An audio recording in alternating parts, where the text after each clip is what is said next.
चलिए क्वेश्चन कर रहे थे, मेश, नोड, लूप, ये सब चीज़ फाइंड करना था। तो एक दो और अच्छा क्वेश्चन करते हैं फिर आगे बढ़ेंगे, ठीक है। आपको मिल जाएगा क्वेश्चन, आपके बुक में वीके मेहता वगैरह में देखिएगा, मिल जाएगा कुछ क्वेश्चन आपको।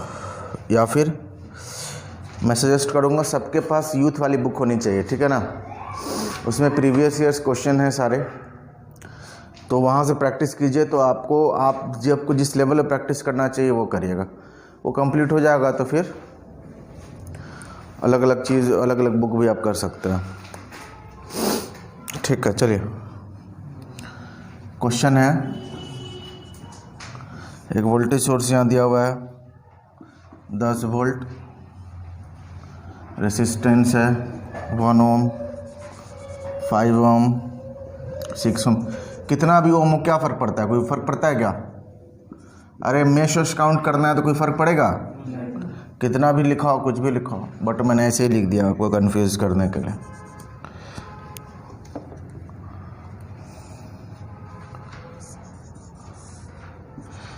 एट ओम, 2 ओम, 4 ओम, ठीक है। और यहाँ से एक वायर आया हुआ है इस तरीके से, ठीक है। चलिए फाइंड करना है आपको, वही सातों चीज़ फाइंड करना है। क्या क्या? नंबर ऑफ नोड्स, और क्या था? Branch, loop, mesh, degree of node, minimum number of KVL equation required, minimum number of KCL equation required, ठीक है ना। ये सब चीज़ फाइंड करना है आपको। लीजिए सॉल्व कीजिए फटाफट।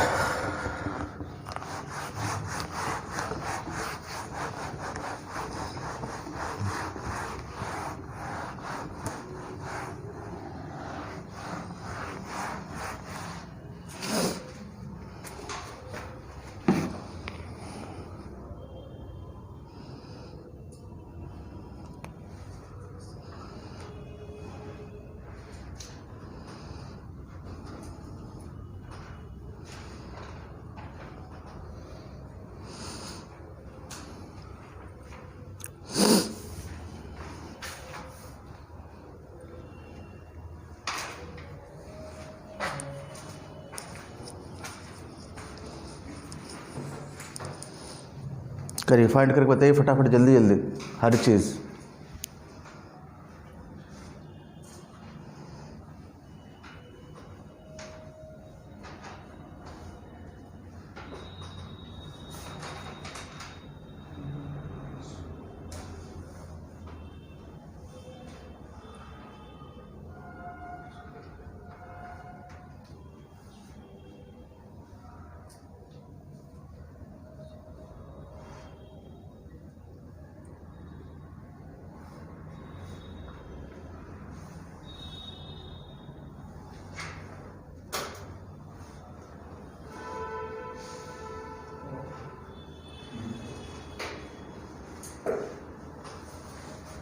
फास्ट फाइंड कीजिए। नंबर ऑफ नोड कितना है? Principal node, simple node, loop, mesh, branch, minimum number of KVL equation required to solve this circuit completely, minimum number of KCL equation required to solve this circuit completely. ये सारा चीज़ लिख लिख के अपने से करिए। लास्ट क्लास में कराए हुए हैं ना। इस वीडियो को देखने से पहले लास्ट वाला वीडियो देखिएगा, तभी समझ में आएगा।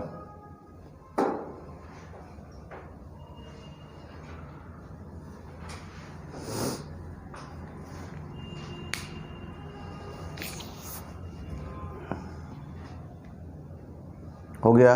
कितना आंसर आ रहा है? नोड 6 आ रहा है, 5 आ रहा है, ठीक है। और बताइए। ठीक है, जो भी आंसर है आप लोग एक बार मैच कीजिएगा, यहाँ से देखिएगा कि क्या हम सोच रहे हैं, आपने क्या सोचा, कहाँ गलती किया, सबको सही से, ठीक है। पीछे वाले ध्यान से देखिए। फिर से मैं डिफाइन कर रहा हूँ अच्छे से। नोड का मतलब क्या होता है? दो एलिमेंट को कनेक्ट करने वाला जो पॉइंट होगा उसको क्या बोलेंगे? नोड। तो ये एक नोड है, क्यों? क्योंकि ये एक 1 ओम और 10 वोल्ट को क्या कर रहा है? कनेक्ट कर रहा है। बट कितने एलिमेंट को कनेक्ट कर रहा है? 2 ही एलिमेंट को कनेक्ट कर रहा है, तो इसको बोलेंगे सिंपल नोड। क्या बोलेंगे? Simple node. NS1 नाम दे दिया मैंने, ठीक है ना। एक से ज़्यादा, दो से ज़्यादा अगर एलिमेंट को कनेक्ट कर रहा होता, दो से ज़्यादा एलिमेंट अगर एक पॉइंट पे जमा हो रहे हैं तो उसको बोलेंगे प्रिंसिपल नोड। है सारे नोड ही, ठीक है ना, या फिर जंक्शन बोल सकते हैं आप। समझ में आ रहा है कि नहीं? ठीक है, चलिए देखिए नेक्स्ट देखिए NS2। ये बताइए सर, क्या ये NP1 लिख दें क्या? प्रिंसिपल नोड लिख दें क्या? इसलिए लिख रहे हैं कि चूंकि हमको ये रहेगा, याद रहेगा, अलग से काउंट नहीं करना पड़ेगा, नंबर देख के ही बता देंगे कहाँ तक लिखे हैं। क्लियर है? एग्ज़ाम में क्या करेंगे, एग्ज़ाम में अगर ओरली हो पाता है तो ओरली करेंगे। आपको जब ऑनलाइन प्रैक्टिस करना है कोशिश, या फिर अगर बुक में भी अगर है, बुक से भी कर रहे हैं, आपको कोशिश करना चाहिए कि आप ओरली करेंगे। छोटा डायग्राम है तो ओरली करने का क्वेश्चन एक बार ट्राई करना चाहिए आपको, मुजबानी, बिना लिखे हुए। इसलिए कि अगर आप डायग्राम बनाइएगा स्क्रीन पर से देख के नोटबुक में, फिर गिनने बैठिएगा, सॉल्व करिएगा तो दिक्कत होगा। और आपके एग्ज़ाम में कोई एक ही चीज़ पूछा जाएगा ना। नहीं समझ में आ रही बात हम क्या बोल रहे हैं? क्लियर हुआ बात हम जो बोलना चाह रहे हैं? आपके एग्ज़ाम में क्या पूछा जाएगा? कोई एक ही क्वेश्चन पूछा जाएगा या दो क्वेश्चन पूछा जाएगा? Minimum number of KVL equation required बताइए, minimum number of KCL equation required बताइए, number of branch, number of mesh, ये पूछा जाएगा ना भाई। या degree of sum of degree of nodes बताइए, ये पूछा जाएगा। ऐसा नहीं कि सर की तरह 6-6 7-7 चीज़ एक क्वेश्चन में पूछा जाएगा आपसे, ऐसा नहीं है, ठीक है ना। बहुत टफ क्वेश्चन बनाना हो तो हम बना सकते हैं टफ क्वेश्चन, ठीक है ना। 4 चीज़ निकलवा सकते हैं आपको, बोल देंगे which of the following statement is incorrect, बोलो number of mesh is this, number of loop is this, ठीक है ना, number of node is this much, sum of degree of node this, और इसमें से एक स्टेटमेंट क्या होगा, गलत होगा। तो अच्छा क्वेश्चन बन गया, फिर वो अच्छा टाइम लेने वाला क्वेश्चन बन गया। समझ में आ रहा है कि नहीं? तो इसलिए मैं बोल रहा हूँ कि अच्छे से सीखिए, ओरली करने की कोशिश करना है, ड्रॉ कर कर के अगर लिखिएगा तो दिक्कत होगा आपको, ठीक है। वैसे आपके एग्ज़ाम में जो आता है क्वेश्चन वो छोटा होता है, चाहे तो ड्रॉ भी कर सकते हैं, और प्रैक्टिस ऐसा करना है कि बिना ड्रॉ किए हुए खुद से फाइंड कर सकें, ठीक है। ये बताइए सर, ये नोड और ये नोड दोनों एक ही है क्या? सेम वायर है ना? कितना एलिमेंट कनेक्ट हो रहा है? 1 मिनट,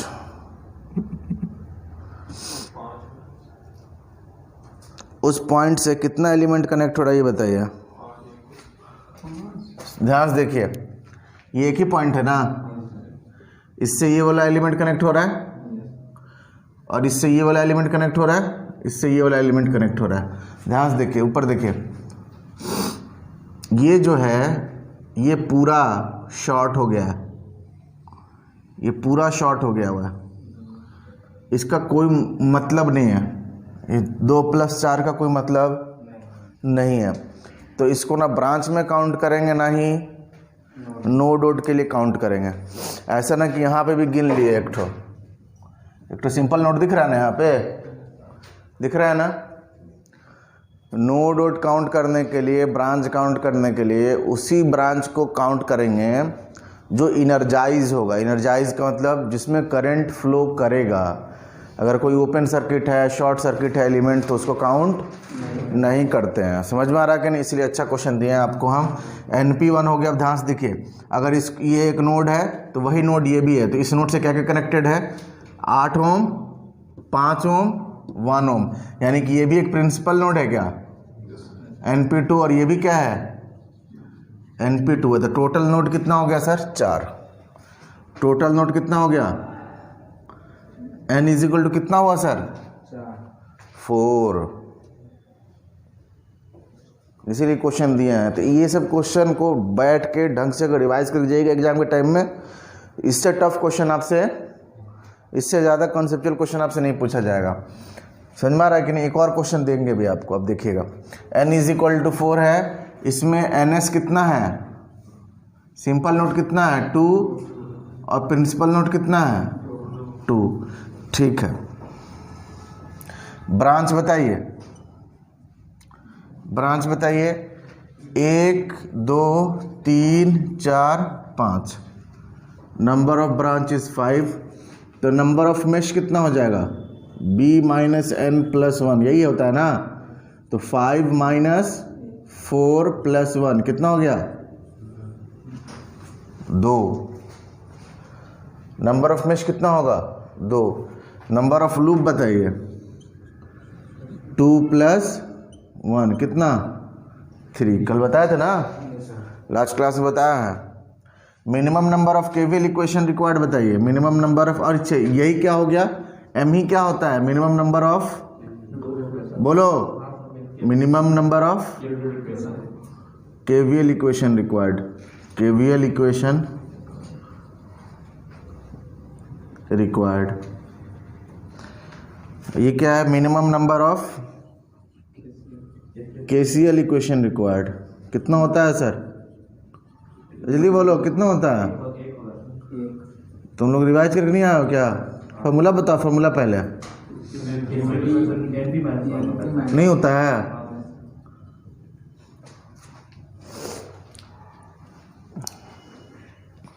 समझ में आ रही बात कि नहीं? जल्दी बोलिए, यही तो है।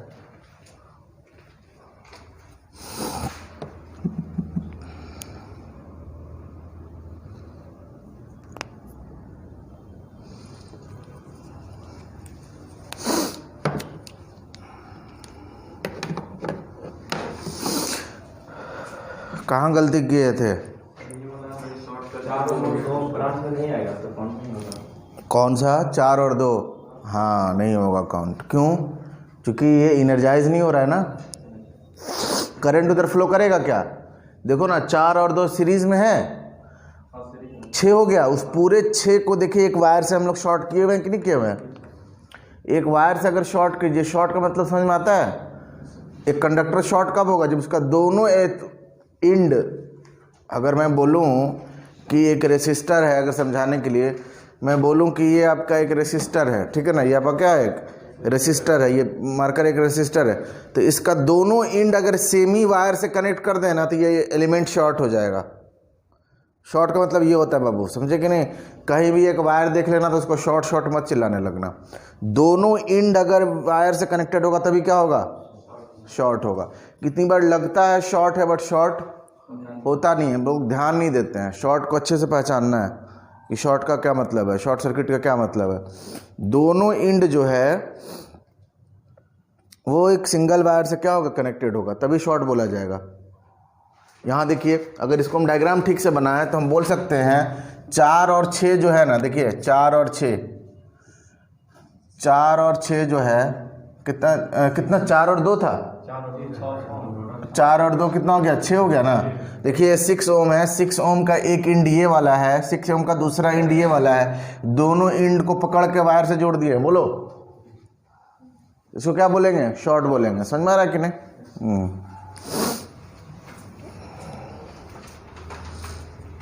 अभी आएगा एग्जाम्पल जहां आपको लगेगा कि शॉर्ट है, बट शॉर्ट होगा नहीं। एलिमेंट शॉर्ट कब कल आएगा? जब उसका दोनों इंड एक वायर से कनेक्टेड होगा। समझ में आ रहा है कि नहीं? ये की पॉइंट है, याद रख। चलिए एक और क्वेश्चन भेज देते हैं आपको। अच्छा मार्क करेंगे इसको, गुड क्वेश्चन में मार्क करेंगे। समझ में आ रहा है कि नहीं?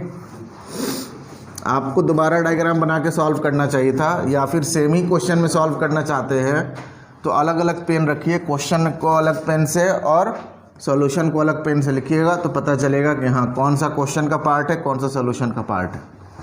समझ में आ रहा है? हाँ, नहीं तो कुछ रिवाइज नहीं कर पाइएगा, रिवीजन नहीं हो पाएगा आपका। जिनके पास वीडियो है उनके लिए तो अच्छा है रिवाइज क्वेश्चन दोबारा बनाने के लिए, है ना। जाइएगा घर पे, वीडियो खोलिएगा, जो जो क्वेश्चन दिए हुए हैं फिर से रफ कॉपी पे बनाना शुरू कीजिएगा। अच्छा प्रैक्टिस होगा आपका। जब नोटबुक खोलते हैं ना तो क्या दिख जाता है? सॉल्यूशन दिख जाता है, उतना अच्छे से नहीं हो पाता। चलिए नेक्स्ट क्वेश्चन। वही सारी चीज़ें फाइंड करनी है आपको। क्वेश्चन दिया हुआ है ±20 वोल्ट, 1 ओम, कुछ भी लिख लो यार, 3 ओम, 2 ओम, 1 ओम,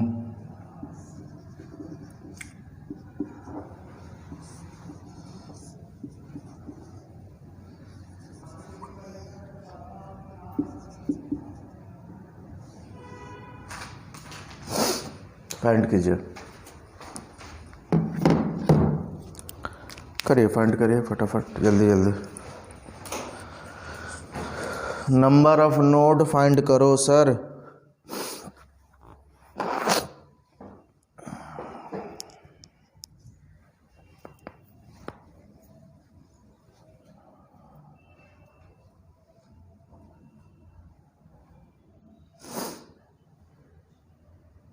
अभिषेक, अभिषेक क्या नाम है, नाम भूल जाता है आपका, अखिलेश। क्यों उसको एक नेगलेक्ट किए थे पता चला? 2 और 4 को। ब्रांच किसको काउंट करेंगे? जब 2 नोड के बीच में कोई एलिमेंट लगा होता है उसको ब्रांच कहते हैं। वो तो एक ही नोड के बीच में लगा हुआ था। समझ में आ रहा है कि नहीं? इस तरह से समझ सकता है।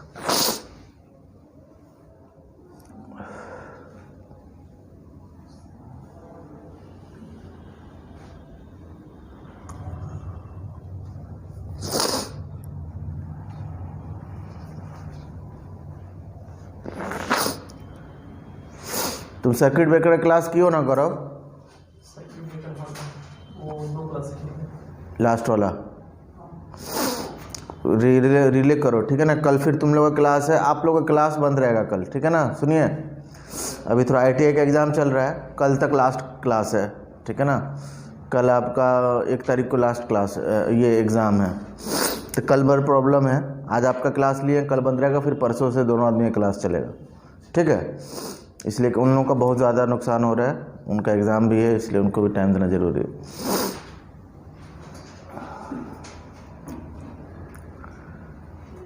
हम बताओ राजीव, कहाँ गलती किए थे पिछली बार? तो किया था सर, ब्रांच ज़्यादा ले लिए थे या नोड? नोट भी ज़्यादा था, ब्रांच कैसे? 2 और 4 के बीच में ले लिए थे नोड? ऐसे उसको सॉल्व कर दिए थे। हाँ, कहाँ गलती? गलती देखिए, आप लोग पहले से पढ़े हुए हैं, फिर भी अगर गलत होता है तो गलती आइडेंटिफाई करके वहाँ लिखने की ज़रूरत है। समझ में आ रहा है कि नहीं? तुम नोटबुक में क्यों नहीं लिखते हो? क्या है वाइट पेज पे लिखते हो? क्या करते हो फिर उसके बाद घर पे? जो लगता है उसको लिखने कहते हैं। अच्छा, इसमें से तुमको अच्छा बुरा खोजते हो? नहीं, गलत तरीका पढ़ाई करने का। आप एक नोटबुक बनाइए अच्छा, उसमें लिखिए। आलस करने का कोई तुक नहीं बनता है, और दोबारा एक ही चीज़ लिखने का क्या तुक बनता है? बोलो। वो तो याद करना है तो लिखना है तो अलग चीज़ है। आया आंसर? नोट कितना? नोट 5 आ रहा है कि 4 आ रहा है आपका? इनका 4 आ रहा है। 5 नोट है, देख लें हम आंसर। हाँ ठीक है। ब्रांच बताइए, मैश बताइए। 2। ठीक है, चलिए आइए ऊपर देखिए। क्या ये एक नोड है? कैसा नोड है ये? सिंपल नोड नहीं है क्या? 2 एलिमेंट कनेक्टेड है। क्या ये नोड है? बिल्कुल नोड है, बट ये कैसा नोड है? सिंपल नोड है। ध्यान से देखिए, क्या एक प्रिंसिपल नोड है क्या ये? जल्दी बोलिए। NP1 ये नोड बताइए तो। अब कोई इसको भी नोट करने काउंट किया होगा, इसको भी काउंट किया होगा, गलत हो जाएगा। ध्यान से देखो, ये पॉइंट और ये पॉइंट क्या है? सेम है।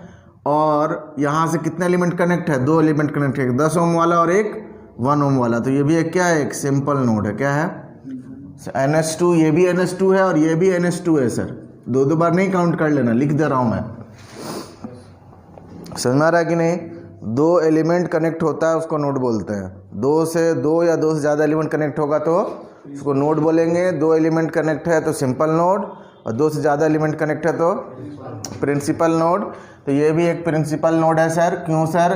क्योंकि 2 ओम, 1 ओम और 1 ओम कनेक्ट है। क्लियर है? तो ये क्या कहलाएगा? NP2। अगर काउंट कर ले तो हमें दिख रहा है,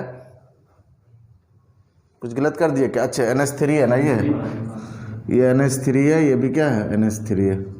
तो टोटल नंबर ऑफ नोड्स कितने हो गए sir? Total number of nodes हो गए 5।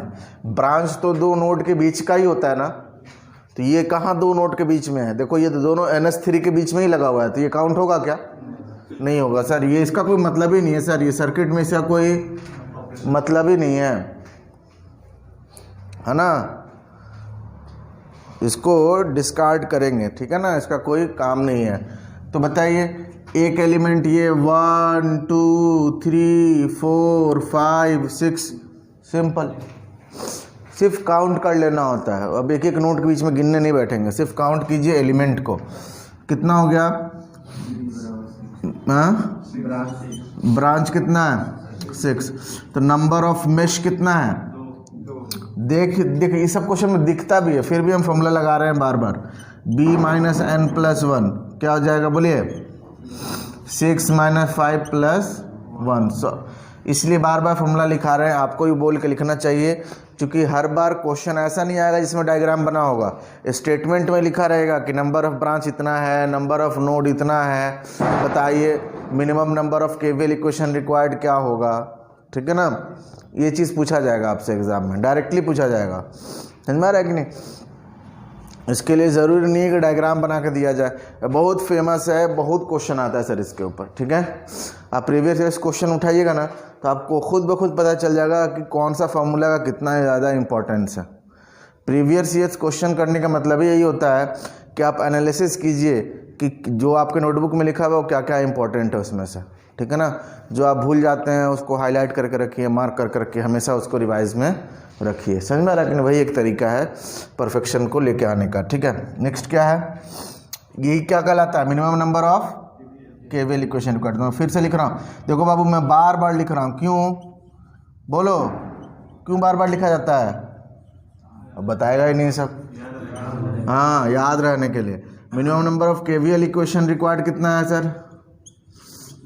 रिक्वायर्ड इज इक्वल टू होता है नंबर ऑफ मेश, और नंबर ऑफ मेश रिक्वायर्ड कितना है? m, और m का वैल्यू कितना है?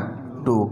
Minimum number of KCL equation बताइए। अच्छे यहाँ बताइए np कितना है सर? यहाँ पे 2, और ns कितना है?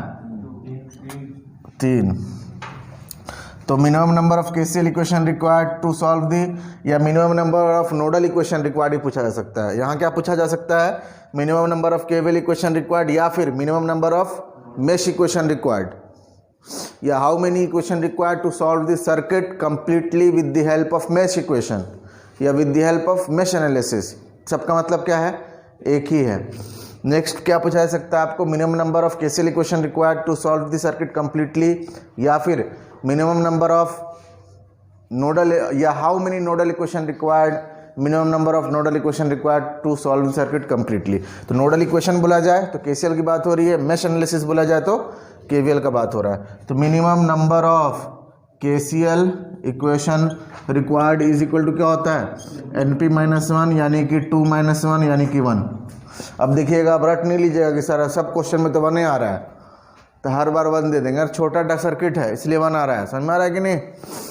समझ में आ रहा है कि नहीं? हाँ, एक ही नोट से काम चल जाएगा यहाँ पे, क्योंकि 2 ही प्रिंसिपल नोट आ रहा है, इसलिए एक ही आंसर आ रहा है आपका बार बार। जिस क्वेश्चन में प्रिंसिपल नोट ज़्यादा होगा, कल कराए थे ना, उस दिन कराए थे ना बड़ा क्वेश्चन, उसमें इतना सारा चीज़ लगा हुआ था, बट वहाँ पे भी प्रिंसिपल नोट 2 ही था, इसलिए आंसर क्या आया था? 1 आया था। सेकेंड लास्ट क्वेश्चन लिखिए, फिर नया टॉपिक स्टार्ट करेंगे। हाँ, एक ही से काम चल जाएगा आपका। मिनिमम नंबर ऑफ, यहाँ लगा दो ना नोडल, दोनों को लग जाएगा। कहाँ पे? एक को तो क्या मानते हैं? रेफरेंस मानते हैं। नहीं आए थे क्या क्लास में? जिस दिन थ्योरी लिखाए थे आए थे? दिखाओ नोटबुक, कहाँ है नोटबुक तुम्हारा? फर्स्ट क्लास है? सेकंड थ्योरी का फर्स्ट क्लास है? कैसे परसों नहीं आए थे? क्या है, तुम आते हो ना सर्किट थ्योरी क्लास में? नहीं आते हो? किस में? रिले, सर्किट ब्रेकर रिले पढ़ रहे थे। अच्छा, तो हमारे पास तो वीडियो कोर्स है, जाकर देख लेना अच्छे से। सर इसी क्वेश्चन में सेकंड दोनों क्लास सॉल्व करेंगे तो? हाँ, इसी क्वेश्चन ये और करके देखो, ड्रॉ करके देखो, हमसे पूछने की जरूरत ही नहीं है। ये दोनों काम कराएगा क्या? खत्म, कम कर दो एक ठो, है ना। बट नंबर ऑफ मेश वगैरह सब उतना ही आएगा हमको लगता है। दोनों क्रॉस सॉल्व किए हैं। कौन सा? NP2 NS3, हाँ, NP1 NS3, इसको हाँ उसको भी सॉल्व किए, उधर भी सॉल्व कर दिए। ऐसे कह रहे हो? हाँ हाँ तो क्या होगा बोलो, ऐसा कैसे सॉल्व होगा? हैं? ये तो दोनों पॉइंट दोनों तरफ से सॉर्ट ऐसे सॉर्ट होगा नहीं, ऐसे कैसे? अब नया नया कंडीशन बनाओगे तो कैसे काम चलेगा भाई? हाँ उसको हटा दिया। तो फिर ये ओवरऑल क्या है? अरे सुनो, चलो हम बताते हैं। तो अगर ये ए है तो ये भी क्या है? ए है। ये अगर बी है तो ये भी क्या है? बी है। तो ए और बी के बीच में 1 ओम लगा हुआ है, और ए और बी के बीच में कितना लगा हुआ है? 10 ओम। और ए और 5 के बीच में कितना लगा हुआ है? बी के बीच में 5 ओम। ए और बी के 5 में, सब तो पैरेलल में आ गया फिर, ठीक है ना? अब शॉर्ट नहीं हुआ, क्या कहलाएगा? पैरेलल में हो गया सब। समझ में आ रहा है कि नहीं? सारे तीनों क्या हो गए? पैरेलल में आ गए। अब शॉर्ट नहीं होगा। हाँ एक नहीं, ये नोड और ये नोड एक ही है ना, और ये नोड क्या है? एक ही है। तो इस 4 नोड के जगह पे कितना नोड काउंट होगा? 2 ही नोड काउंट होगा। ए और बी यार, 2 ही नोड तो है, ए और देखो ना, एक का नाम ए है, दूसरे का नाम बी है, वही तो हर जगह आ रहा है। ए और बी 2 ही नोड काउंट होंगे सर। कितने नोड काउंट होंगे? 2 नोड काउंट होंगे। इधर 2 नोड हो गया, ये 1 3 1 4, टोटल 4 नोड हो जाएगा, बात खत्म। हाँ मेश एक ही कैसे होगा? मेश अभी भी 2 होगा, मेश अभी भी 2 होना चाहिए। हाँ क्या हो गया? करो ना, क्या हो जाएगा? ब्रांच कितना हो जाएगा फिर? 7। ब्रांच कितना हो जाएगा? बढ़ जाएगा ना, 7 हो गया ना, ब्रांच 7 हो गया। नोड कितना है? 4। हाँ नोड 4 है। कितना हो गया? 7 में 4 गया, 3 3 + 1 4 हो जाएगा। पैरेलल में है ना? हाँ हो जाएगा, पैरेलल में अलग अलग मेश नहीं है। अरे भाई यहाँ से पैरेलल बनाना शुरू करो ना। 1 ओम के साथ ये सबको पैरेलल में रखो, 1 ओम के साथ ये सारा पैरेलल में रखो ना। चलो यहाँ पर लो, एक पैरेलल में यहाँ पर है, एक पैरेलल ये है, एक पैरेलल ये है, बनाओ। ये एक मेश है, ये एक मेश है, ये एक मेश है, ये एक मेश नहीं है, बोलो।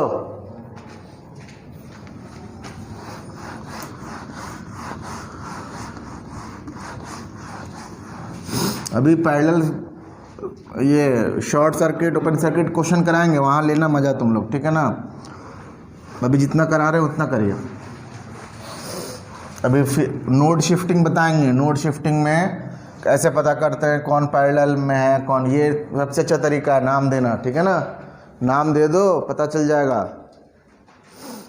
नहीं समझ में आता तो क्या किए? नोड को नाम दे दीजिए। जो सिंपल लाइन होगा, वायर है तो वो सेम पॉइंट पे, सेम पोटेंशियल पे, सेम नाम दिया जाएगा। उसके बाद आपको साफ साफ दिख जाएगा कौन पैरेलल में है कौन सीरीज में है। ए और बी के बीच में 5 ओम, अगेन ए और बी के बीच में 2 ओम, अगेन ए और बी के बीच में 3 ओम। नाम सेम है ना, ए बी सब पैरेलल में। इसका मतलब नाम चेंज हो गया, ए और सी के बीच में, तो फिर अलग हो गया, पैरेलल नहीं है। जरूर नहीं कि सीरीज भी हो, बट पैरेलल नहीं है। 2 ही चीज़ नहीं होता सर, सीरीज और पैरेलल ही नहीं होता है, सीरीज पैरेलल का मिक्सचर भी होता है, ठीक है ना? समझ में आ रहा है कि नहीं? हर 2 ही चीज़ नहीं होता सर्किट में। कोई एलिमेंट या तो सीरीज में कनेक्ट होगा या पैरेलल में, ऐसा नहीं है, ठीक है ना? सीरीज पैरेलल भी हो सकता है, पैरेलल सीरीज भी हो सकता है, कुछ भी हो सकता है। क्लियर है? एक और क्वेश्चन देते हैं आपके लिए।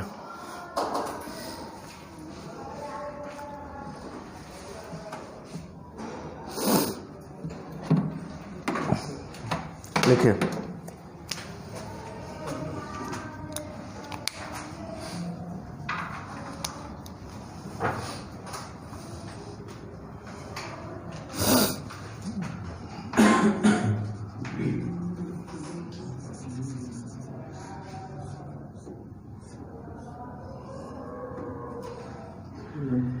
यहाँ से सीखिए, फिर प्रीवियस ईयर्स क्वेश्चन को सॉल्व करिए, वहाँ से आपको पता चलेगा कि सर क्या पढ़ा रहे हैं। समझ में आ रहा है कि नहीं? अब सोचिएगा सर का सारा क्वेश्चन सॉल्व कर दे यहीं बैठे बैठे तो मुश्किल है। हर एक क्वेश्चन का लेवल क्या होगा, थोड़ा सा अलग होगा, ठीक है ना? तो यहाँ कभी भी डिप्रेस नहीं होना है क्लास में कि सर पता नहीं कैसा कैसा क्वेश्चन दे देते हैं, सॉल्व तो होता ही नहीं है, कभी बनेगा ही नहीं, या टॉपिक टफ है, ऐसा नहीं है। एग्ज़ाम का लेवल ये है ना, अगर तो मेरा लेवल सर्किट थ्योरी में यहाँ रहता है, समझ में आ रहा है कि नहीं। हर एक क्वेश्चन हम कोशिश करते हैं सारा मॉडल क्लियर करने का। अगर क्लास के क्वेश्चंस के ऊपर अगर आपने कमांड कर लिया, कैसे सोच रहे हैं, कैसे थिंक कर रहे हैं, कैसे लगा रहे हैं चीज़ों को, तो फिर नया क्वेश्चन में भी आप कर सकते हैं। और सर्किट थ्योरी का मतलब हर बार नया क्वेश्चन, ठीक है ना, कोई भी रिपीटेड क्वेश्चन नहीं मिलेगा। चलिए बताइए फटाफट, कुछ भी दे दीजिए, वैल्यूज़ वगैरह के ऊपर क्या फ़र्क पड़ता है, कुछ भी लिख लीजिए। 10, 5i, दिस इज़ i, 2 ओम, 4 ओम, 8 ओम, 6 ओम। अभी बताएंगे, इसको बोलते हैं करंट डिपेंडेंट करंट सोर्स। क्या है सर ये? Current dependent current source. आज पढ़ेंगे, अगर टाइम मिला तो वहाँ तक पहुँच जाएंगे हम लोग।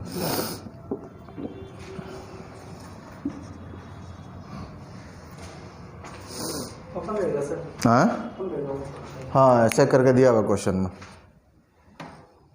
सोचिए थोड़ा सा।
आज वीडियो डाल देंगे ऐप पे, जो लोग भी नहीं देखे हैं सर्किट थ्योरी का, अलग से एक फोल्डर बना देंगे, ठीक है ना।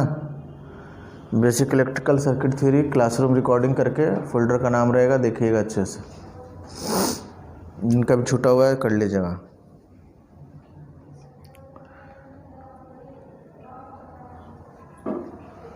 जल्दी बताओ भाई, नोट कितना आ रहा है? 5 ठीक है चलिए। और तो अब तो इसमें कॉन्ट्रडिक्शन है, तो सब चीज़ में कॉन्ट्रडिक्शन होगा। बोलिए, नोट में अगर आप लोग में अगर आम सहमति से बिल पास नहीं हो रहा है तो आगे क्या किया जा सकता है? बोलिए, ध्यान से देखिए, ऊपर देखिए, ये एक नोड है क्या? सिंपल या प्रिंसिपल? सिंपल या प्रिंसिपल? सिंपल। क्यों? ये इस एलिमेंट का कोई काम नहीं है सर, रिडंडेंट है सर, इसका कोई काम नहीं है। क्यों? इसको ब्रांच में काउंट करोगे क्या? ब्रांच तो दो नोड के बीच में होता है ना। बोलो, और नोड किसको बोलते हैं? वो पॉइंट जिस पे कम से कम दो एलिमेंट कनेक्ट हो।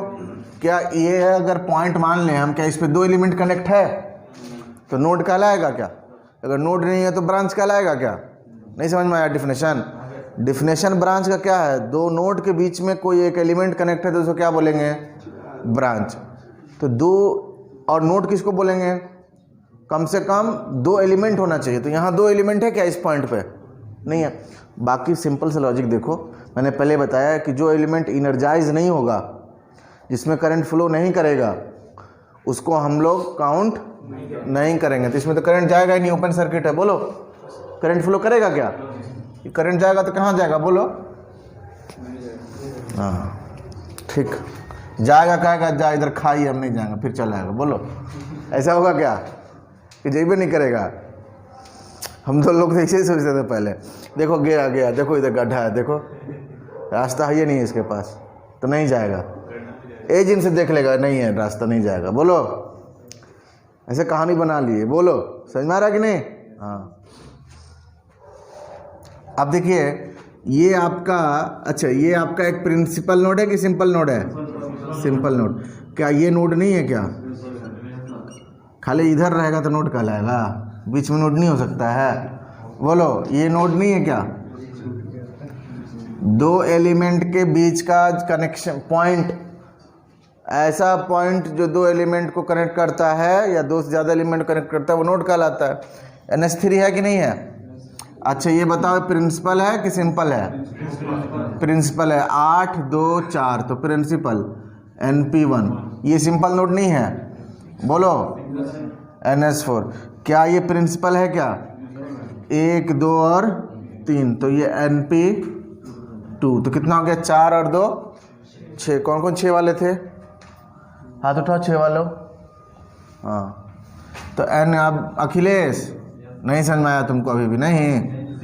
अगर कल का नोटबुक पढ़े रहते तो सिंपल नोट काउंट करने में दिक्कत कराया ना क्वेश्चन?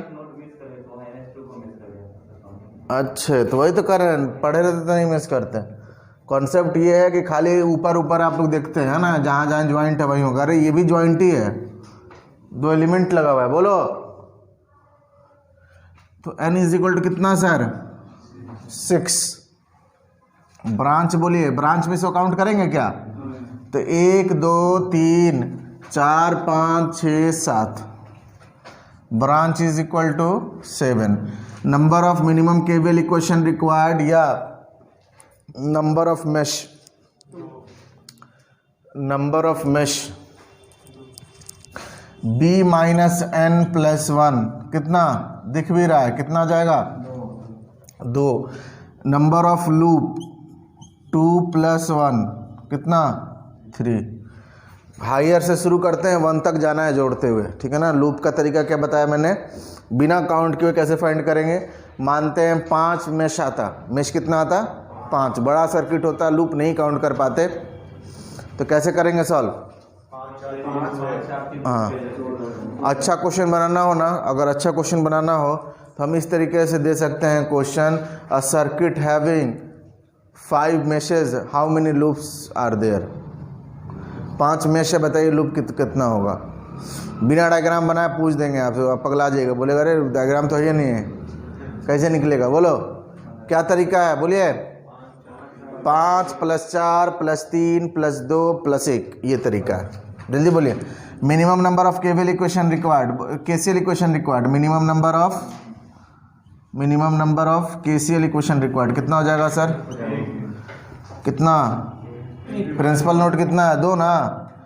NP-1 कितना प्रिंसिपल नोड है? NP1 NP2 यानी 2, तो 2 - 1 कितना हो जाएगा? 1। यहाँ लगा दो नोड, सबका काम बन जाएगा। यहाँ नोड लगाते काम बन जाएगा, कोई दिक्कत नहीं होगा। इसको हम ग्राउंड मान लेंगे, रेफरेंस मान लेंगे 0 पोटेंशियल पे। अच्छा डिग्री ऑफ नोड्स बहुत दिन हो गया निकाले हुए यार, सम ऑफ डिग्री ऑफ नोड नहीं निकाल रहे हैं हम लोग, बार बार छोड़ दे रहे हैं। बोलो कितना हो जाएगा? 2 × 7 14। चाहो तो कैलकुलेट कर लो, इसका डिग्री कितना है? 3। इसका डिग्री कितना है? 3। 3 और 3 6।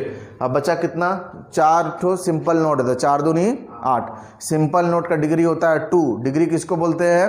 एक नोड से कितना एलिमेंट कनेक्ट है, एक नोड से कितना ब्रांच कनेक्ट है, वो नंबर ऑफ ब्रांच उस नोड का क्या कहलाता है? डिग्री कहलाता है।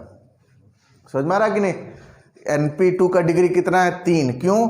1 2 3, 3 एलिमेंट कनेक्ट है ना, 3 ब्रांच जा रहा है, तो 3 इसका डिग्री है। इसका भी 3 डिग्री है, 8 4 और 2 है ना, 3 ब्रांच लग रहा है, ये वाला ये वाला ये वाला, तो NP1 का डिग्री कितना है? 3 है। सिंपल नोड का तो हमेशा डिग्री कितना रहेगा? 2 रहेगा।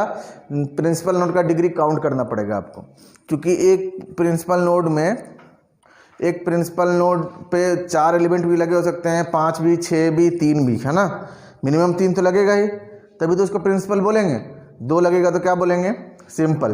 तो कभी भी सिंपल के लिए काउंट करने की जरूरत नहीं है, जितना भी सिंपल नोड निकल के आया उसको 2 से मल्टीप्लाई कर दीजिए। बट प्रिंसिपल नोड में आपको ध्यान से देखना पड़ेगा कि कितने ब्रांच कनेक्टेड है। क्लियर है इतना? कोई दिक्कत किसी को? चलिए नेक्स्ट क्वेश्चन लिखिए।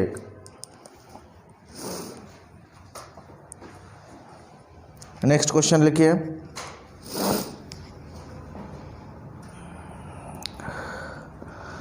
अभी जब हम पढ़ रहे हैं ना क्लास, बहुत सीरियसली क्लास को अटेंड कीजिए, चीज़ों को सीखिए, आगे फ्यूचर में हर चीज़ आपका आसान होगा। अभी अगर आपको प्रॉब्लम है, सिर्फ ये जो चैप्टर है ना, सिर्फ एग्ज़ाम के पॉइंट ऑफ व्यू से इम्पोर्टेंट नहीं है, आगे जो आप सिलेबस पढ़ेंगे, आगे जो आप सीखेंगे machine, power system, measurement, electronics, ठीक है ना, वहाँ पर भी ये सारी चीज़ें आपको काम आएंगी। क्लियर है? उन सब्जेक्ट को समझने के लिए। अब मशीन में अगर हम केबल कैसे लगा देंगे सर्किट्स बना के, तो आपको समझ में नहीं आएगा कि सर ने क्या किया है। समझ में आ रहा है कि नहीं? तो ये चैप्टर इम्पॉर्टेंट है दूसरे चैप्टर्स को भी अच्छे से समझने के लिए। इलेक्ट्रॉनिक्स समझना है, अगर आपका सर्किट थ्योरी नहीं पता है, एक सिंपल डायोड का सर्किट दे दिया जाए सॉल्व करने के लिए, आपसे क्वेश्चन सॉल्व नहीं होगा। वो इलेक्ट्रॉनिक्स का क्वेश्चन नहीं होता है। इलेक्ट्रॉनिक्स में बस इतना बताया जाता है, अच्छा डायोड फॉरवर्ड बायस है, शॉर्ट सर्किट कर दो, बस। उसके बाद सर्किट थ्योरी स्टार्ट हो जाता है, ठीक है ना।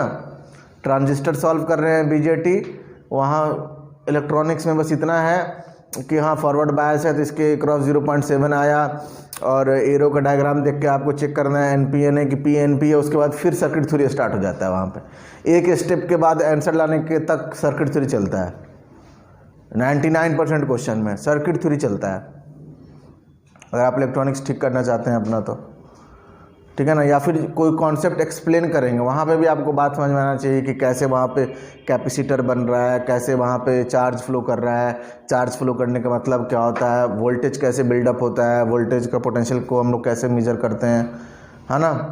अब यहाँ आपने सीखा ही नहीं VAB क्या है। अब हम मशीन में VAB लिखने लगे, पता चला आपको कुछ समझ में नहीं आ रहा है क्या लिखा हुआ है।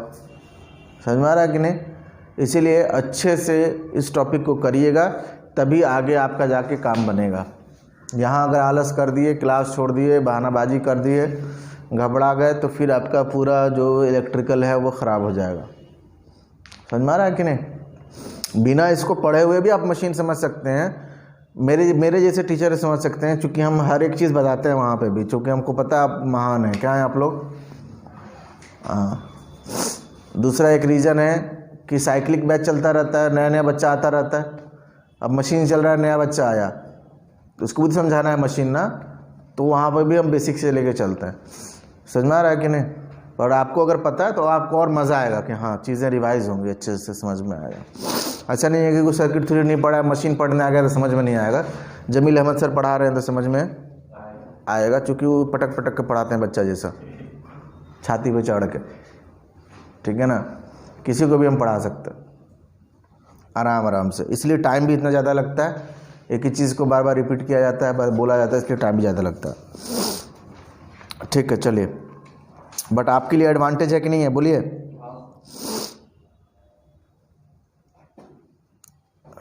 क्योंकि हम हमेशा उतना ही मन से पढ़ाएंगे, क्यों? क्योंकि हर वक्त नया बच्चा क्लास में बैठा रहेगा भाई उसका एडमिशन लेना है, मन से पढ़ाओ। अगर एडमिशन बंद कर दिया जाए तो जितने लोग का एडमिशन हो गया है, पढ़ाओ कैसे पढ़ाओ, क्या दिक्कत है, ख़त्म करो, है कि नहीं। उसमें आप लोग का एडवांटेज हो जाता है, हर एक चीज़ को सर बार बार रिपीट करते हैं। नेक्स्ट क्वेश्चन लिखेंगे। अच्छा क्वेश्चन है, एग्ज़ाम में डिक्टो क्वेश्चन आ सकता है, सेम क्वेश्चन, चूँकि IAS में आया हुआ क्वेश्चन है। लिखिए, a network consist of n principal nodes.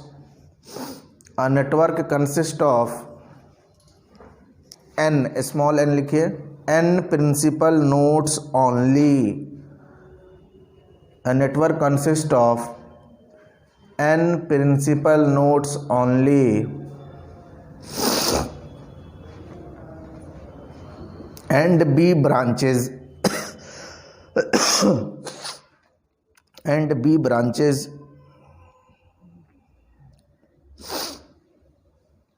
if mesh analysis is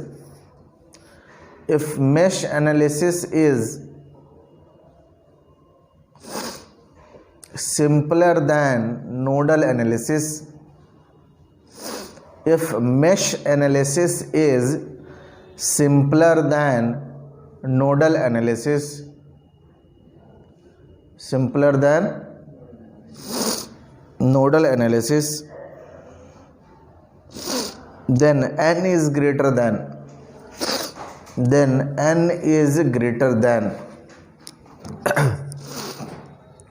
then n is greater than, option दिया हुआ है आपके पास। क्वेश्चन को समझिएगा अच्छे से क्या दिया हुआ है, अब लिखा दिया मैंने, आपको समझने का काम आपका है। b+1 option b/2 +1 option c, b-1 option d, b/2 -1। Question पढ़िए अच्छे से क्या लिखा हुआ है, एक एक चीज वहां से निकालिए।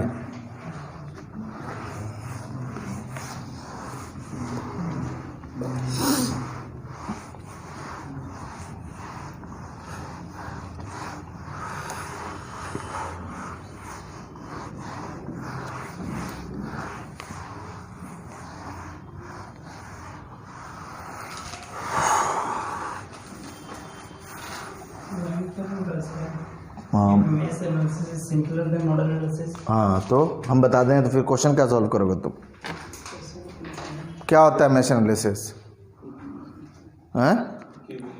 हाँ, बगैर कल ही तो समझाए थे इतना लास्ट क्लास में, नहीं समझाए थे? Mesh analysis is simpler than nodal analysis. क्या मतलब हुआ इसका? जितना इक्वेशन मैश एनालिसिस में लगेगा वो नोडल से कम लगेगा। नोडल में अगर 5 इक्वेशन बनाना पड़ रहा है तो मैश एनालिसिस में हो सकता है तीन इक्वेशन बनाना पड़े, हो सकता है 2 इक्वेशन बनाना पड़े या 4 इक्वेशन बनाना पड़े। यही बात बोल रहा है वो कि उस सर्किट को सॉल्व करना मैश एनालिसिस से आसान है। यही तो बोल रहा है सिंपल लैंग्वेज में, बोलो। मैश एनालिसिस से सॉल्व करना आसान है, तो बताइए मैश एनालिसिस से सॉल्व करना अगर आसान है तो यानी कि मैश एनालिसिस में कितना इक्वेशन लगता है? बोलो, अरे बोलो यार, मैश एनालिसिस से सॉल्व करने के लिए कितना इक्वेशन चाहिए? b-n+1। नोडल इक्वेशन से सॉल्व करने के लिए कितना इक्वेशन चाहिए? केसीएल इक्वेशन कितना चाहिए मिनिमम? np-1। बट यहाँ देखो क्वेश्चन साफ साफ लिखा हुआ है, having only principal nodes only, साफ साफ लिखा हुआ है।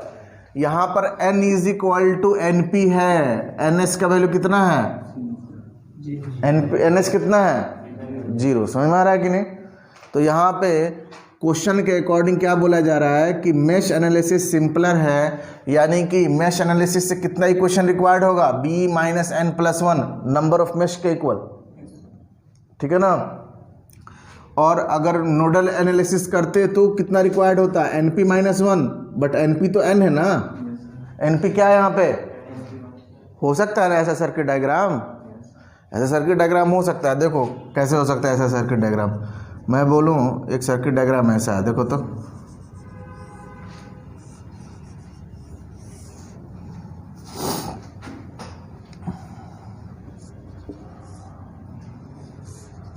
देखो तो इसमें सारे नोड प्रिंसिपल नोड हैं कि नहीं? देख के बताओ तो, कोई ऐसा नोड है जो सिंपल दिख रहा हो तुमको? कौन सा? कौन ऊपर वाला भाई? कौन है ये नोड है? ये नोड है तो क्या चाहिए? बोलो। 1 2 3 यहाँ बात करोगे तो 1 2 3, यहाँ बात करोगे तो 1 2 3, यहाँ बात करोगे तो 1 2 3। सारे क्या हैं? वही तो बोल रहा है क्वेश्चन में कि एक नेटवर्क है जिसमें सिर्फ प्रिंसिपल नोड है। क्या बोल रहा है क्वेश्चन में? सिर्फ प्रिंसिपल नोड है, और उस नेटवर्क में मैश एनालिसिस आसान है। किससे? नोडल एनालिसिस से। इसका मतलब क्या हुआ? मैश एनालिसिस के लिए केवीएल इक्वेशन चाहिए होता है। कल से चिल्ला चिल्ला के बोल रहे हैं इस बात को, बेटा आप लोगों के कान में जू नहीं रेंग रहा है ना। जब तक लिखाएंगे सर नहीं कि मैश एनालिसिस में केवीएल इक्वेशन का ज़रूरत पड़ता है, तब तक कहाँ सर लिखाएं, है ना। बोले हैं कि नहीं बोले हैं? कम से कम 15 मरतबा इस बात को बोल दिए होंगे कि मैश एनालिसिस का मतलब क्या हुआ? Number of KVL equation required. Mesh analysis में केवीएल इक्वेशन रिक्वायर्ड होता है, नोडल एनालिसिस में केसीएल इक्वेशन रिक्वायर्ड होता है। तो बोला जा रहा है बाबू यहाँ पे कि मैश एनालिसिस, अब ये इसी क्वेश्चन को बोल देता number of KVL equation required is less then number of KCL equation required, तो फटाफट सॉल्व कर लेता सब। बोलो वही लैंग्वेज चेंज कर दिया गया। Number of KVL equation required नहीं बोला, क्या लिखा, क्या बोला, मेश एनालिसिस बोला। तो मेश एनालिसिस में number of KVL equation required इतना होता है। नोडल एनालिसिस में केसीएल इक्वेशन की जरूरत होती है, उसकी वैल्यू होती है NP-1। बट सर्किट में सिर्फ और सिर्फ क्या है, प्रिंसिपल नोड है, तो n is equal to NP हो गया। यहाँ से क्या पूछा जा रहा है कि n की वैल्यू बताइए, ये तो बोला गया है n किससे ग्रेटर होगा, तो सॉल्व करो n के लिए। चलो इधर लेके आओ, क्या हो जाएगा, b +1 is less then 2n। Solve करेंगे, b +2 is less then 2n, therefore n is greater then b/2 +1। कौन सा आंसर होगा, ऑप्शन बी। तो ये सेम क्वेश्चन आपके एग्जाम में आ सकता है, ये सेम क्वेश्चन डिक्टो आपके एग्जाम में चेंज आ सकता है, आपके एग्जाम में क्वेश्चन पूछा जा सकता है, ठीक है ना। इसी में अगर मैं बोलूँ if nodal analysis is simpler than mesh analysis, nodal analysis is simpler than, समझ में आ रहा है क्वेश्चन क्या बोल रहा हूँ, क्वेश्चन चेंज कर दें, बोले कि नोडल एनालिसिस जो है वो सिंपलर है किससे, मेश से, तो क्या लिखेंगे, n-1 is less then b-n+1 हो जाएगा क्या। सॉल्व करेंगे इसको, -n क्या हो गया, +n, इधर क्या हो जाएगा, b+1 सॉल्व करेंगे, 2n is less then b+2, और यहाँ सॉल्व करेंगे n is less then b/2 +1। n का वैल्यू क्या होगा, b/2 से b/2 +1 से क्या रखना पड़ेगा, कम रखना पड़ेगा, तो वहाँ क्वेश्चन चेंज हो जाएगा, then n is less than पूछा जाएगा आपसे, है ना। हाँ, यह क्वेश्चन ऐसे ही फ्रेम किया जा सकता है, सेम क्वेश्चन को ही खुद सोचना, यार इंजीनियर हो, तुमको बोल दिया जाए बनाओ क्वेश्चन इसी पे ऊपर, तो नहीं बनाओगे क्वेश्चन, पूछने का तरीका चेंज करोगे कि नहीं पूछो करोगे। लेस देन ग्रेटर देन नहीं बोलेगा, बोलेगा which of the following statement is correct, बोलो, बोल सकता है ना। तो फिर ऐसे नहीं लिखा रहता, तो फिर स्टेटमेंट में कैसे लिखा रहता, n is less then b+1, n is greater then b/2 +1, ठीक है ना, n is greater then b/2 -1, ठीक है, n is less then b-1, ऐसे लिखा रहेगा। इसके लिए ऑप्शन कैसा बनता, इसके लिए ऑप्शन बनता n is less then b/2 -1, n is less then b/2 +1, n is greater then b/2 +1, ठीक है ना। ऐसे भी क्वेश्चन बना सकता है ना, समझ में आ रहा हम जो बोल रहे हैं, क्वेश्चन पूछने का तरीका बस चेंज किया जा सकता है। क्या समझा, बोलो, पढ़ो तुम पहले क्वेश्चन पढ़ो।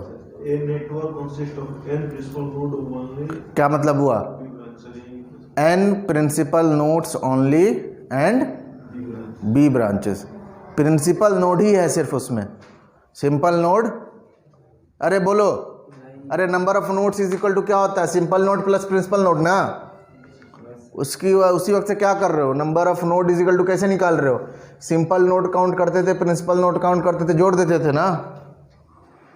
अरे भाई अभी तक कितना सौ क्वेश्चन सॉल्व किए हो, उसमें नंबर ऑफ नोड्स कैसे फाइंड किए हैं, सिंपल नोड भी जोड़े, सिंपल नोड भी काउंट किए, प्रिंसिपल नोड भी काउंट किए, जोड़ के बताते हैं नंबर ऑफ नोड्स। फार्मूला में तो नंबर ऑफ नोट्स चलेगा ना, मेश वाला फार्मूला में b-n+1, वहाँ प्रिंसिपल सिंपल नहीं चलता है, टोटल नोट्स चलता है, क्या चलता है, हाँ, minimum number of KCL equation required में क्या लिखते हैं, प्रिंसिपल नोड NP-1, याद आ रहा है, ठीक है ना। यहाँ रहता है n और यहाँ एक्चुअल में रहता है NP, क्या रहता है, हाँ, number of KCL equation required में NP आता है, और number of KVL equation required में टोटल n आता है, दोनों में फ़र्क है। बट इस क्वेश्चन में क्या बोला, सिर्फ केवल प्रिंसिपल नोड दिया हुआ है, तो NP जहाँ जहाँ लिखना है वहाँ n लिखेंगे, समझ में आ रहा है कि नहीं। और बोला जा रहा है कि mesh analysis is easier than nodal analysis, तो मेश एनालिसिस में लगाते हैं केवीएल इक्वेशन और नोडल एनालिसिस में लगाते हैं केसीएल इक्वेशन। तो आपको बोला जा रहा है कि मेश एनालिसिस आसान है, यानी कि केवीएल इक्वेशन, अरे क्वेश्चन सॉल्व करना आसान कब होगा, जब इक्वेशन कम बनेगा तब ना, जब इक्वेशन कम बनेगा, 5 इक्वेशन अगर बना दिया जाए तो 5 वेरिएबल को सॉल्व करना पड़ेगा कि नहीं, अगर 2 ही इक्वेशन बनेगा तो 2 ही वेरिएबल को सॉल्व करना पड़ेगा। तो ईजियर होने का क्या मतलब होता है? क्वेश्चन को किसी सर्किट्स को सॉल्व करना है, मेश एनालिसिस ईजियर है, क्या मतलब हुआ इसका? 2 ही केवीएल इक्वेशन से काम चल जाएगा या 3 ही केवीएल इक्वेशन से काम चल जाएगा, इसका मतलब ये हुआ कम इक्वेशन बनेगा। बहुत ही सिंपल सा मतलब होता है इसका, ठीक है ना, ईजियर होने का। तो ये नंबर ऑफ इक्वेशंस लिखे, कितना रिक्वायर्ड होता है, बोला था मेश कम है ईजियर है तो लेस देन डाल दिए मेश की तरफ। इस क्वेश्चन में अगर बोले कि नोडल एनालिसिस ईजियर है तो n-1 इज लेस देन कर देंगे, ठीक है ना।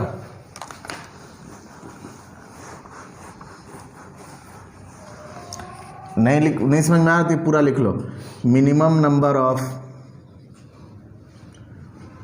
Of KVL equation required is less than minimum number of इस क्वेश्चन में लिख लेंगे minimum number of KCL equation required. यही क्वेश्चन में दिया हुआ है, क्वेश्चन में यही दिया हुआ है, minimum number of KVL equation required is less than minimum number of KCL equation required. उसके बाद चाहो तो ये लिख लो, ठीक है ना। डायरेक्ट नहीं लिखना चाहते हो तो क्लियर है इतना।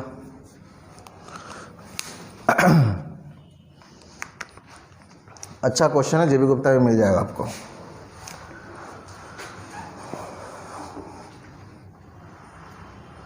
अपने आप को डेवलप कीजिए सर, समझ में आ रहा है कि नहीं?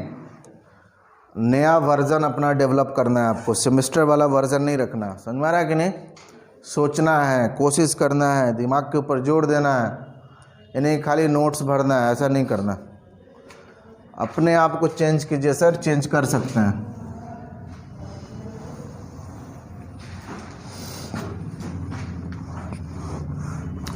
सिर्फ एक ही तरीका है अपने आप को ट्रांसफॉर्म करने का।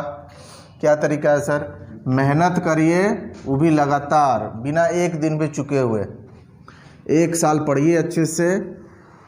अगर आप कमज़ोर हैं पढ़ने में तो कम से कम 1 साल आपको टाइम देना पड़ेगा सर, है ना। 6 से 7 महीना कोचिंग में, सेल्फ स्टडी में, फिर कोचिंग ख़त्म हो जाएगा तो अगेन सेल्फ स्टडी में टेस्ट सीरीज़ करना और भी बहुत सारा चीज़ करना आपको देना पड़ेगा सर टाइम। जो पढ़ने में ठीक है 6 से 7 महीना अगर डेडिकेटेड होकर दे देंगे टाइम तो उनका अच्छा मामला बन जाएगा। बट लगातार, ये नहीं कि 3 महीना पढ़े 1 महीना घर बैठे हुए हैं, वैसे नहीं होगा। वैसे कभी भी अपने आप को ट्रांसफॉर्म नहीं कर पाइएगा, समझ में आ रहा है कि नहीं? लगातार अगर आप 1 साल मेहनत करते हैं एकदम डेडिकेटेड होके, 8 घंटा 10 घंटा टाइम देते हैं तो आपके लाइफ में कुछ ना कुछ अच्छा होगा। GK GS रीजनिंग मैथ्स सबके ऊपर टाइम दे रहे हैं, अच्छा कर रहे हैं तो डेफिनेटली मैं गारंटी दे सकता हूँ आप बहुत अच्छा करिएगा लाइफ में, समझ में आ रहा है कि नहीं? काम चलाऊँ पढ़िएगा तो भीड़ में शामिल हो जाइएगा। जिस तरीके से आम पब्लिक होता ना, आम पब्लिक बोलो, उसमें हो जाइएगा, उसमें ही रहिएगा, ठीक है ना। उन्हीं की तरह हर एग्ज़ाम के बाद बोलिएगा कि 10 नंबर से रह गया, 5 नंबर से रह गया, 6 नंबर से रह गया, हमेशा रहिए जाएगा। अरे रहना नहीं है, कट ऑफ से 10 नंबर आगे जाना है, समझ में? हम लोग क्या सोचते हैं, बस पास हो जाए, हटाओ यार कैसे भी जॉब मिल जाए, ये वाला मेंटेलिटी है। ये वाला मेंटेलिटी रखिएगा तो कभी भी कट ऑफ से आगे नहीं जाइएगा। हम लोग क्या टारगेट करते हैं SSC JEE में? SSC JEE में टारगेट करते हैं आ जाए 130 आ जाए, बहुत है। 135 यही सोच के ही जाते हैं, 135 वाला माइंडे है तो आता कितना? 110 120 बोलो, 180 सोच के जाओगे तब ना 150 आएगा। 180 का मेहनत करके जाओगे तब ना 150 का आपको कुछ चांस है। हमारा माइंडसेट ही गलत है, हमारा जो माइंडसेट है वो गलत है। ये छोड़ देते हैं, ये पढ़ लेते हैं, इसमें से रहने देते हैं, थोड़ा सा इसमें से पढ़ लेते हैं। रीजनिंग पढ़ने बैठे तो नंबर सीरीज नहीं सॉल्व होता है तो छोड़े रहे, नंबर सीरीज नहीं करेंगे, खाली डायरेक्शन वाला ठीक है, paper cutting folding water mirror water image mirror image ठीक है, आसान है, दिखता है, वही चले हुए ठीक है, हटाओ। भले 4 नंबर का नंबर से पूछ दे, नहीं मेहनत करेंगे नंबर के ऊपर, वो कमज़ोर है, वो कमज़ोर ही रह जाएगा, जैसा है वैसे ही रह जाएगा। ब्लड रिलेशन का एक क्वेश्चन बनाने में 4 मिनट लग जाता है, बट 4 मिनट कोई दिक्कत नहीं है, 4 मिनट पर टिके हुए हैं, बन तो रहा है, बस इससे मतलब है। तो उस सब से काम नहीं चलेगा, समझ में आ रहा है कि नहीं? कंपटीशन है सर, क्या है? कंपटीशन है। कंपटीशन मतलब समझ रहे हैं? आप कभी भी सुत के आराम से तैयारी नहीं कर सकते हैं। समझ में आ रहा है कि नहीं? कंपटीशन में ये नहीं मैटर करता आप कितना जानते हैं, मैटर ये करता है कि आपके अलावा जो लोग एग्ज़ाम देने बैठे हैं उनको कितना आता है। समझ में आ रहा है कि नहीं? हर चीज़ रिलेटिव है, तो बहुत मेहनत करने की ज़रूरत है। समझ में आ रहा है कि नहीं? जो लोग नए स्टूडेंट्स हैं, आप लोग जो लोग नए नए पढ़ना शुरू कर रहे हैं, ठीक है, तो आपकी मर्ज़ी, आप चाहें तो 4 साल बिताइए कुर्जी में, या 3 साल या 5 साल, जो भी जितना साल ही मन करे, ठीक है ना। और मेहनत करिएगा, हो सकता है 3 साल बाद दिमाग खुले। क्यों आर्यन? हाँ, कब के पास आउट हो तुम? 19? हाँ, अरे तभी तो जवानी है, 19 में पास आउट हुआ, अभी तो टाइम लगेगा क्या? हाँ, तो कब कितने लोगों को 2 साल बाद या 2.5-3 साल बाद नींद खुलता है? ऑलमोस्ट बच्चा लोग कोचिंग वोचिंग किया रहता है कहीं ना कहीं, पता है, बट जिस वक्त मेहनत करना चाहिए था उस वक्त मेहनत नहीं करता है लोग, बाद में मेहनत करता है लोग। अब वो चीज़ जो है उनको बहुत महंगा पड़ता है। अभी टाइम है जब आप कोचिंग में हैं, सर से जुड़े हुए हैं, तो अपना मैक्सिमम डाउट आप क्लियर कर लीजिए, मैक्सिमम चीज़ों को आप फिनिश कर लीजिए। समझ में आ रहा है कि नहीं? बाकी मेरे लिए तो हर वक्त आप लोग के लिए तो हम हर वक्त अवेलेबल है। जब भी आप लोग बोलिएगा, जब तक आपका सिलेक्शन नहीं होता है तब तक आप यहाँ बैठ कर पढ़ सकते हैं, बस क्लास में जगह होना चाहिए बैठने का। इसी बात पे तुम लोग एडमिशन ही नहीं कराएगा नया। बोलो, ना एडमिशन होगा, ना जगह फुल होगा, ना हम कभी निकलेंगे कोचिंग में से। बोलो, ऐसा चीज़ बोल दिए हम।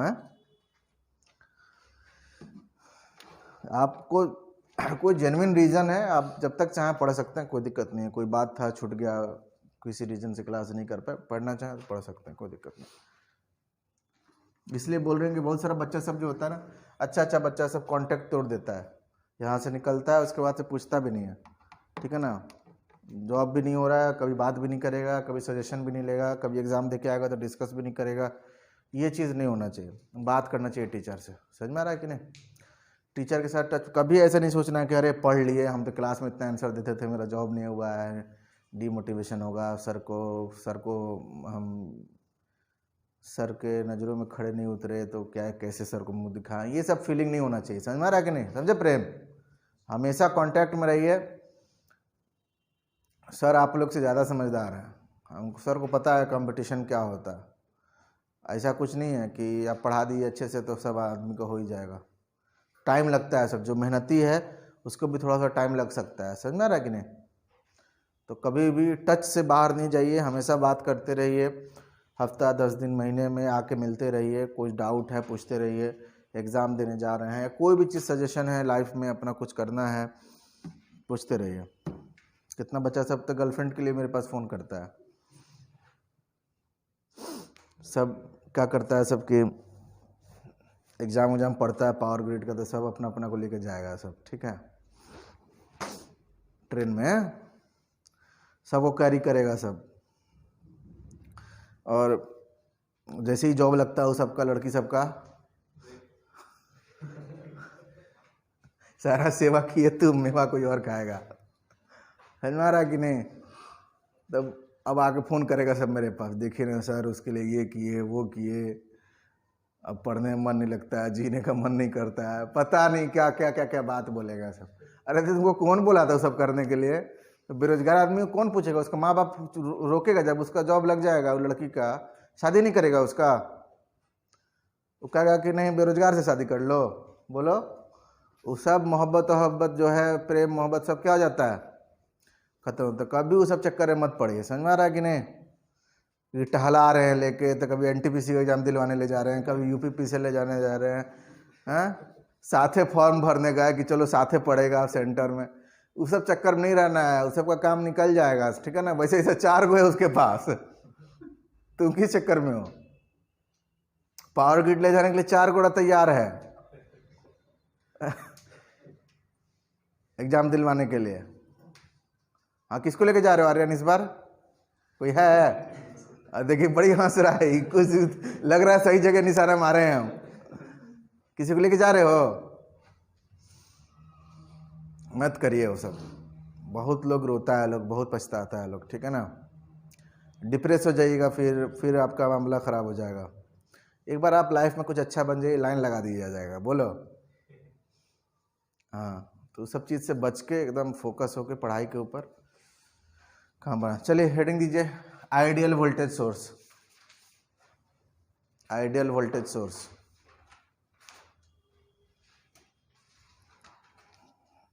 Ideal voltage source. बहुत सारा आपको डिस्ट्रैक्शन का सोर्स मिलेगा, बहुत सारा।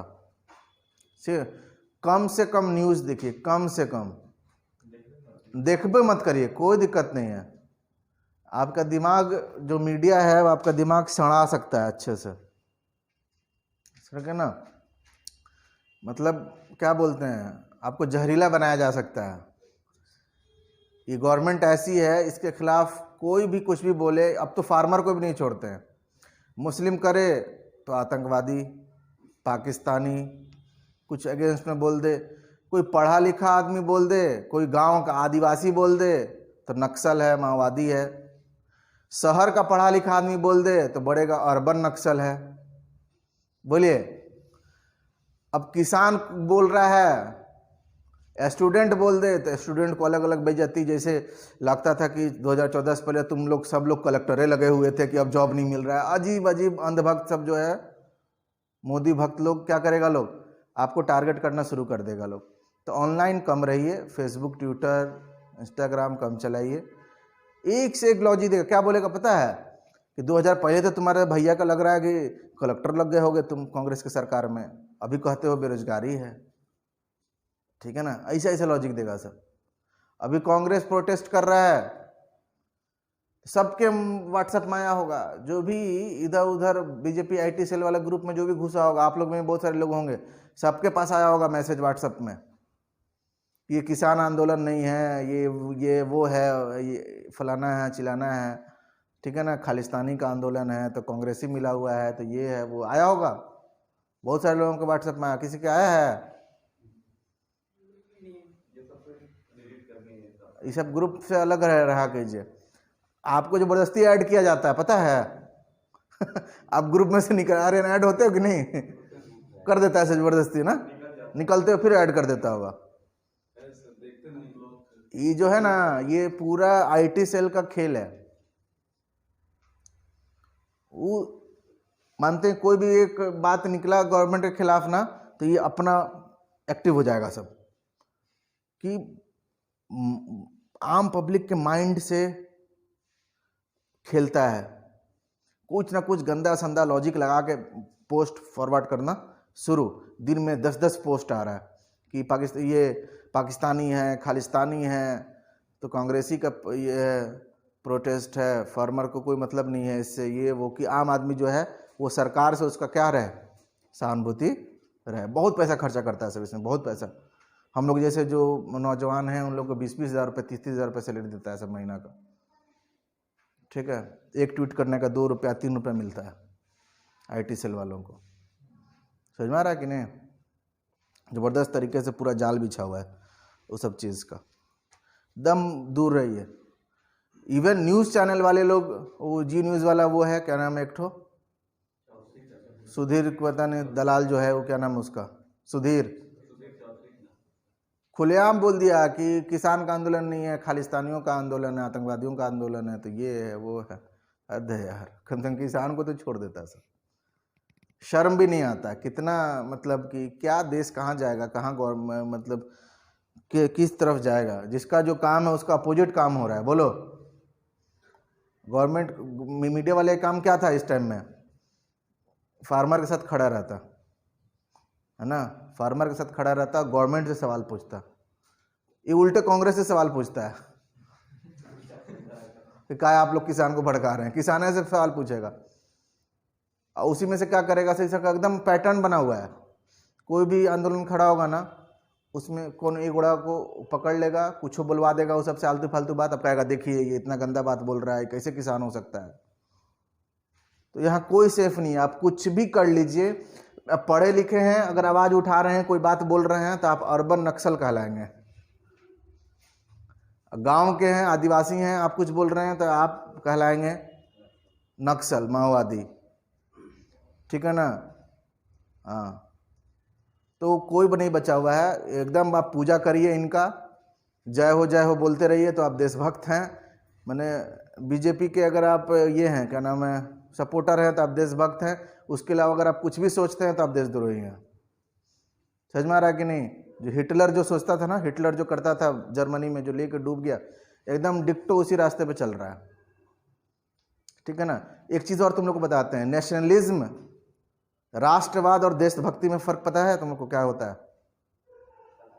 क्या होता है फ़र्क? कोई बता सकता है? सर्च मारेंगे यूट्यूब पे जाके सबको, ये काम करिएगा ज़रूर आप लोग, है ना। एक जनरल जाके पढ़िएगा कि राष्ट्रवादी और देशभक्ति में फ़र्क क्या है, ठीक है ना। इंग्लिश में सर्च मारिएगा, what is the difference between nationalism and patriotism. तो मैं प्रीफर करता हूँ देशभक्त होना, ना कि राष्ट्रवादी। सुनने में दोनों एक ही जैसा लगता है, दोनों में बहुत फर्क है। जर्मनी राष्ट्रवादी था, ठीक है ना, और इंडिया देशभक्त वाला देश होना चाहिए, नहीं तो फिर जर्मनी वाले में चले जाएंगे हम लोग। सुनने में लगता है कि राष्ट्रवादी ही होना बेटर है, ठीक है ना। आप देखिएगा डिफरेंस, जाकर थोड़ा सर्च मारिएगा, what is the difference between patriotism. जैसे हम लोग स्कूल में पढ़ते थे ना, कभी नेशनलिज्म सुने हो? नेशनलिज्म नहीं सुनते थे हम लोग, क्या सुनते थे? पैट्रियोटिज्म सुनते थे। 15 अगस्त के दिन, 26 जनवरी के दिन क्या सुनते थे? देशभक्ति गाना। क्या लिखते थे? राष्ट्रवादी गाना सुने हो क्या? देशभक्ति गाना, अपने देश से प्रेम करना, उसके लिए जान देना, वो चीज़ हम लोग सुनते थे। अब दूसरा चीज़ हो गया हुआ, ठीक है। तो एकदम बच के रहिए सर, दिमाग जो है आपका जो है, एक बार आप खोल लीजिए वीडियो, अब उसमें चलता जाता है, साइक्लिक। हम तो ग्रसित थे, इसलिए तुम लोग को बता रहे हैं, हम बहुत बड़े शिकार हैं इस चीज़ के, बहुत बड़ा विक्टिम है हम। बीमारी जैसा हो जाता है, एक तरह का बीमारी है जो हम लोग को नहीं समझ में आता। मोबाइल जो है ना, मोबाइल में यूट्यूब वगैरह जो है, एक तरह का क्या है, बीमारी, समझ में नहीं आता है स्टूडेंट लाइफ में। अब वही आप छोड़ दीजिए, नहीं चलाइए, इतना सुकून मिलेगा आपको अगर आप पढ़ाई कीजिएगा 8 घंटा 10 घंटा, और अगर आप ये सब काम नहीं कीजिएगा, मोबाइल नहीं चलाइएगा, तो बहुत सुकून है सर, बहुत सुकून है। अच्छा कुछ देख लीजिए ना, कुछ इंटरटेनिंग कोई चीज़ कर लीजिए, कुछ चीज़ देख लीजिए, ज़्यादा बेटर है। कितना मिनट का हो गया जी?